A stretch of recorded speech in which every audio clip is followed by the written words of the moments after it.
Hey, Bobby, just starting off kind of randomly, but Jordan Hancock is a guy that a lot of people are interested because of diversity. Right. I know it's very early, but you had the spring with him too. Can you kind of give us an update on what's happening with him?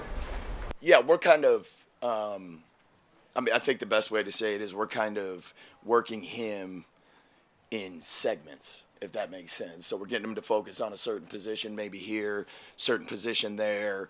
So he can kind of build a repertoire of certain positions, and then it's our job as coaches and obviously our personnel to figure out what he's best at. And so we're still going through that.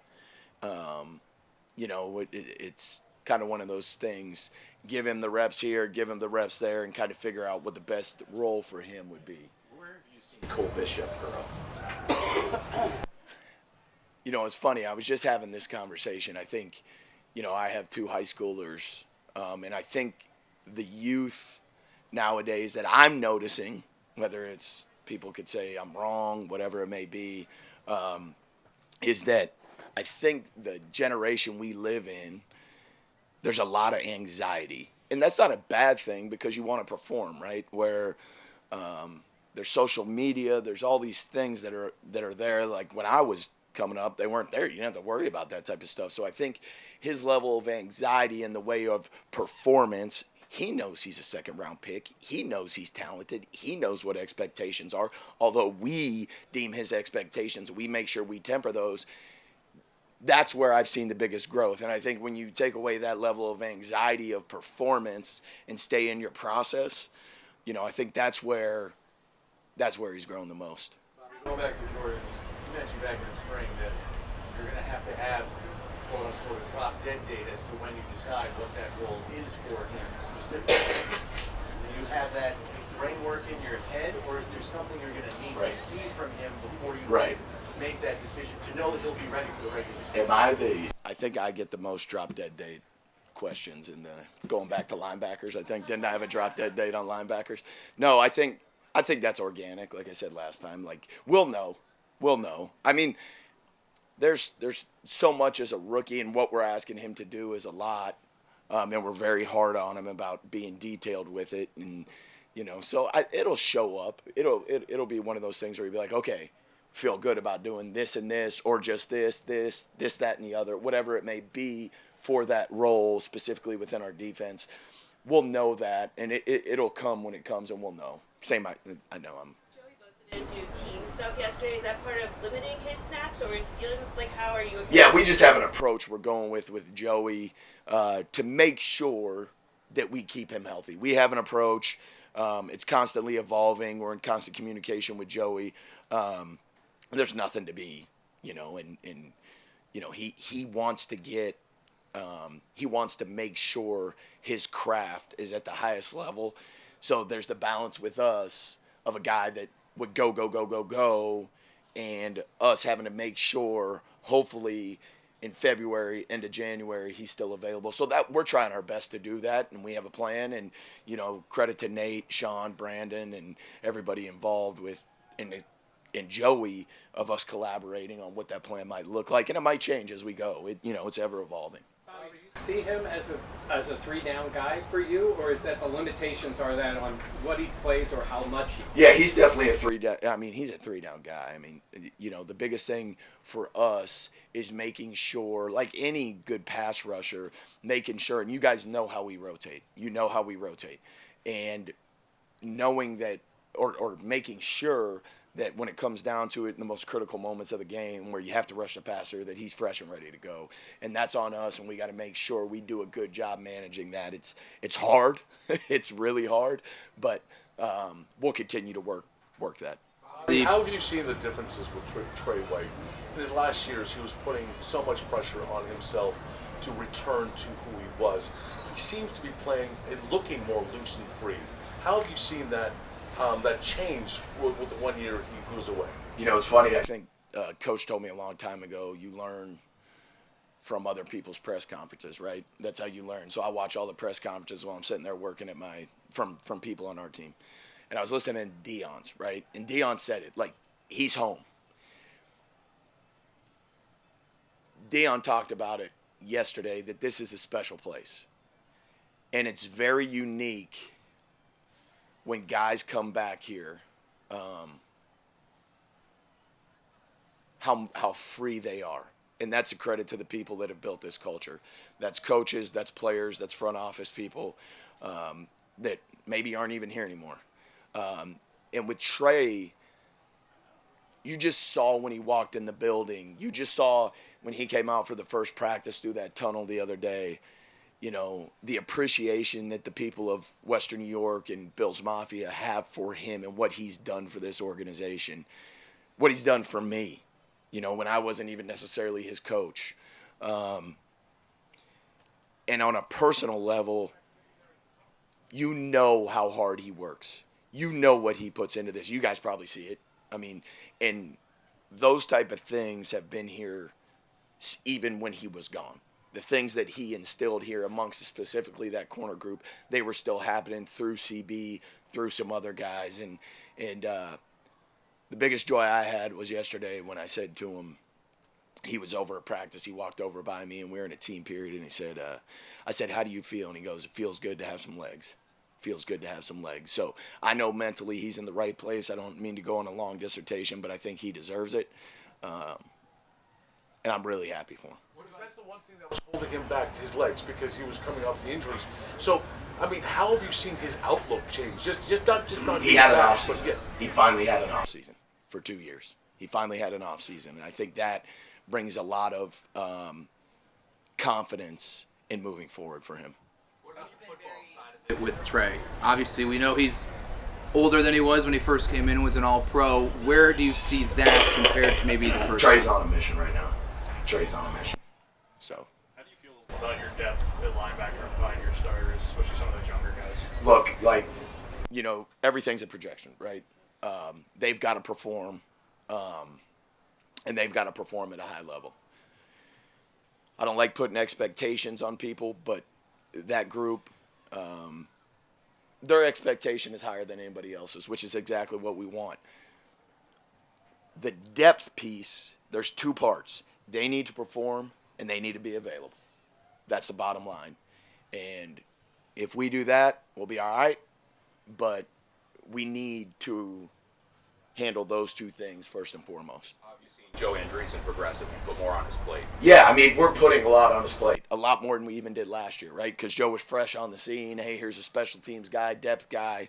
And, you know, we were ever evolving at that backup linebacker during the season, you know, but now we're putting a lot on his plate. You know, there's some things that happen. That's why we practice. That's why there's some mistakes that happen. But Joe's a football player. Joe knows how to play football. The ball tends to find Joe. So he needs to take it day by day, meeting by meeting, minute by minute. That's how he needs to approach it. What's the step like for Joe, going from last year where it was a great story, you know, Right. to becoming consistent, productive, dependable Yeah. football player? Yeah, I mean, that's the journey of everybody, right? I know it's unique because he's from Western New York, and, you know, I think we used to joke around. There was a billboard if you went on the 190, right? There's a M&T or something like that. Like, okay, Buffalo Joe, but it's not Buffalo Joe anymore. It's Joe Andreessen, the NFL football player. And, you know, every year, the greatest football players that I've been around, they feel like they need to prove they belong in the NFL. You know, and the all pros that we've all coached, that's their mentality, and that needs to be his mentality. Bobby, at this point in the offseason, what's the goal for the defense right now? Yeah, it's interesting, and you're talking specifically about training camp. So training camp, the number one thing we want to do is build that callus. We want to make sure we're prospering in this adversity. This is hard. Training camp is hard. We're going to make it hard. And we've got to build that callus through training camp. Secondly, we've got to build our defense. We've got to build our defense, and that's not only in who we're going to be. I tell them every year, past performance has no indication on current performance and anything we do in the future. So, you know, we need to build our defense, and that's not only on the field, that's collectively at the personal level. We could say as much as we want as coaches, but they need to build that. They need to get to know each other. They need to spend time together. And you've heard a lot of our guys talk about that. And then thirdly, individually, they need to carve their roles out. They need to carve their roles out and prove they belong on this team and to help this team achieve our ultimate goal. What have you learned about TJ Sanders? TJ's a personality, that's for sure. The biggest thing is, you know, you go into an evaluation, specifically talking about college guys, and, you know, you hope that nothing's ever 100%. You hope the evaluation you've made as far as their talent and their ability to affect the game is correct, right? And I believe so far that he's shown that that talent is there.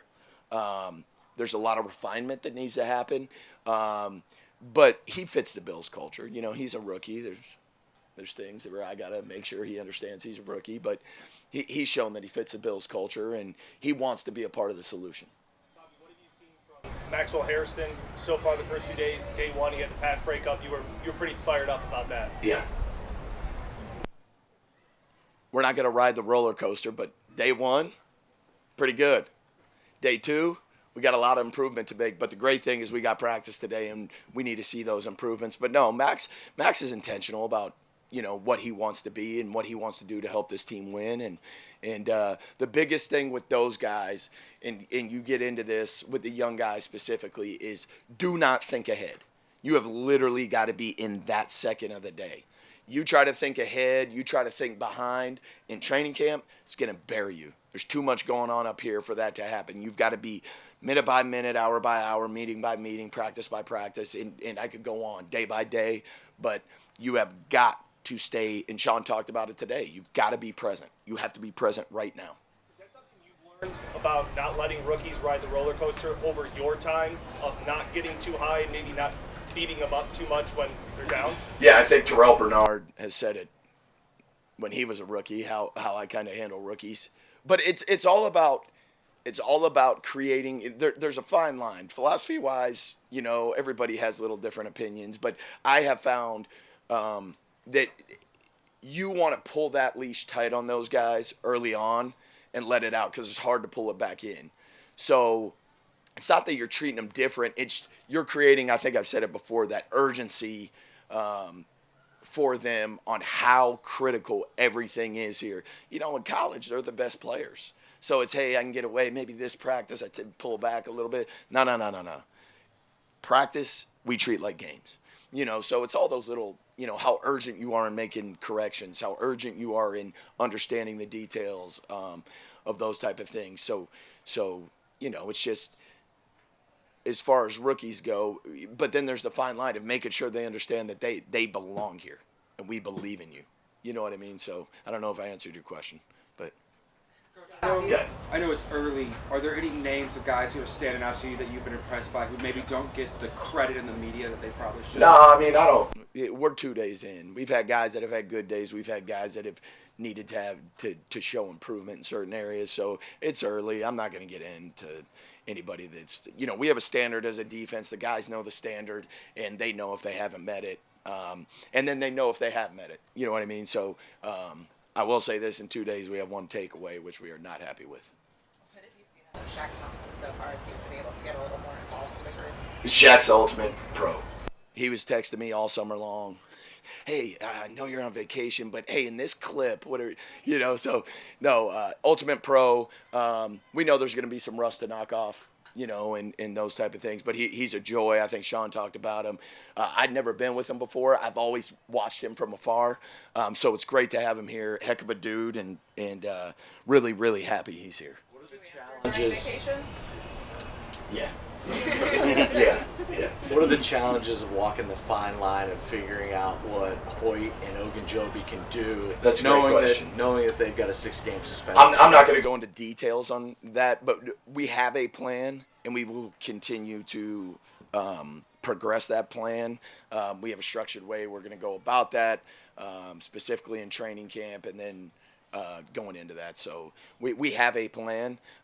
Like anything, it'll continue to evolve and make sure we're all on the same page, but there's a plan in place for that. Encouraging to see Hoyt's day yesterday and just the impact that he can have in different roles. Yeah, I mean, it's great to have Hoyt here. Great to have Hoyt. I want to just follow up on it. It's a pretty unique situation to have two guys facing suspension. how do you come up with a plan like that? Like, what do you do? Is there other things you can look at? Like, how do you? I mean, it's pretty unique.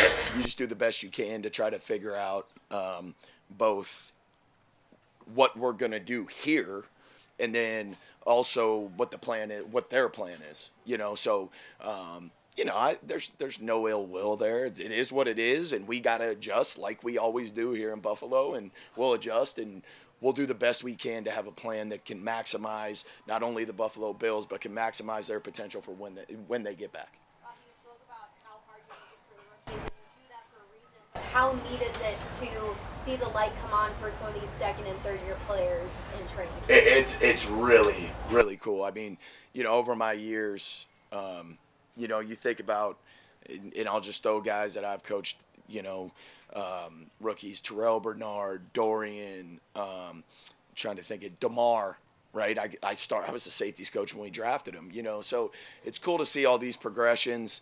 You know, it kind of, you know, in a sense, it validates a little bit of your, you know, you always got to be ready to adjust your style and the way you're doing things. You got to be ever evolving, but kind of justifies the way you're going about things a little bit. You know, and I know that's the same for every coach here, you know, and there's nothing better for a coach than seeing a progression and a growth in a player that you had a small part of.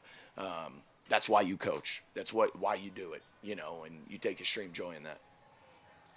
Good? All right. Thanks, guys.